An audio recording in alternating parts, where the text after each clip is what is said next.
दादांचं पार्थिव ठेवलेलं असेल तिथे आपण दादांना आदरांजली अर्पण कराल आणि असेच पुढे जाल।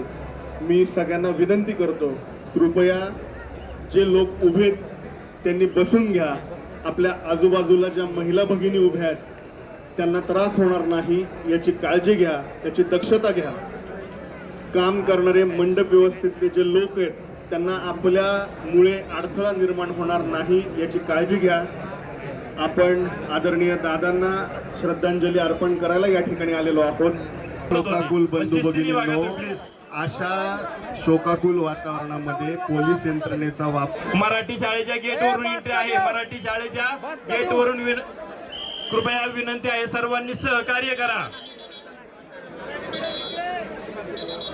ऐका ना, इथं थांबणार आहे, 1 मिनिट आहे, तिथं थांबू नका, इथं कुणाला सोडलं जाणार नाही। कितीही विनंती केली तरी प्रत्येक जण दादासाठी आलेला आहे, दादा आपले आहेत। दादांसाठी कृपा करून तुम्हाला विनंती आहे, तुम्ही पलीकडनं मराठी शाळेच्या गेटनी या, कृपा करून तुम्ही थांबू नका इथं। हे चला रे, पुढे घ्या, सगळ्यांना घ्या पुढे।